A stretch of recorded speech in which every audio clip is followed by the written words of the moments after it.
Hello students, this is part 3 of second chapter, class 8 geography. Now students who have already came to know about two different areas, in those areas the individual who are residing, their lifestyle is totally different, and that is influenced by some physical factors. Those are land, soil, availability of water, natural vegetation and other factors. So now today we are going to see about the land, which is very important factor. So children, land is among the most important natural resources. It covers only about 30% of the total area of the earth's surface, and all parts of this small percentage are not habitable, means some parts are desert, some are marshy areas, some are mountainous areas, hilly areas, so they are not habitable. The uneven distribution of population is different parts of the world is mainly due to varied characteristic of land, because distribution of population is not same. Somewhere population density is too high and somewhere it is sparse. So the reason is land and climate. Now, the rugged topography, steep slopes of mountain, low-lying areas where always waterlogging is a major problem. These areas are sparsely populated. Then desert areas, thick forested areas. These are normally sparsely populated. Very less number of people are residing here. These are uninhabited. Other side, plain areas and river valley offer suitable land for agriculture and settlement. Hence, these areas are densely populated areas of the world.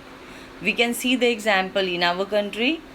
Ganga plain, Brahmaputra plain and other rivers are there where water availability is there and the land is suitable.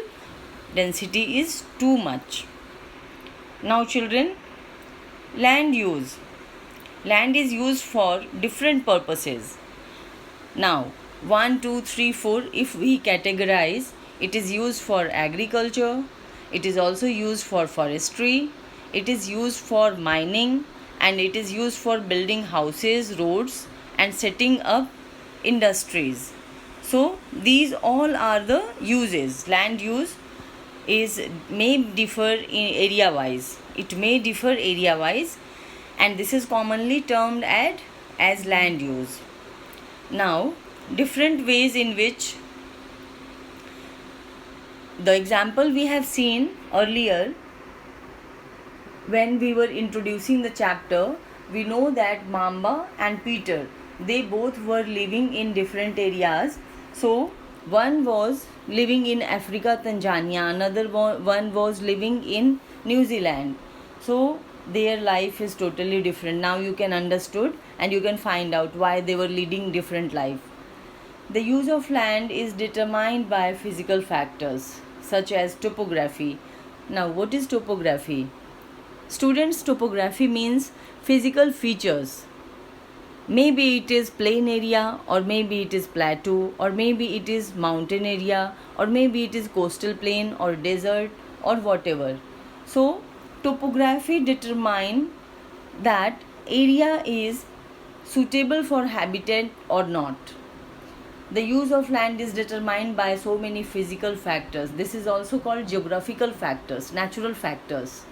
So topography, soil, climate, minerals and water. These are the factors, physical factors which determine the use of land.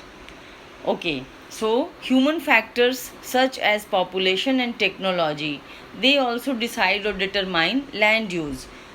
Use of land in any area depends on these factors. Use of land in any area depends on topography, soil, climate, mineral and availability of water.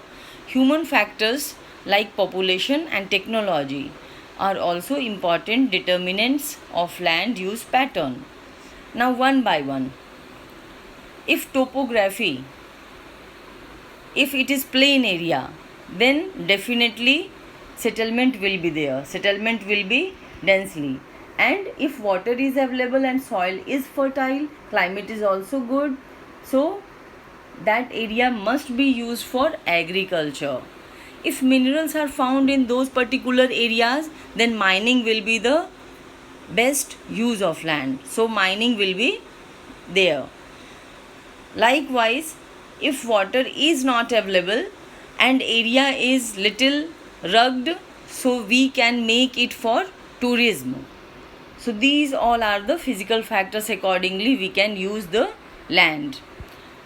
Land can also be classified on the basis of ownership, like private land and community land. Private land means owned by individual. Any individual is owning a land, that is called private area, private land. Whereas community land means it is meant for community, for common uses, like collection of fodder, collection of fruits, nuts, or medicinal herbs. These community lands are also called common property resources.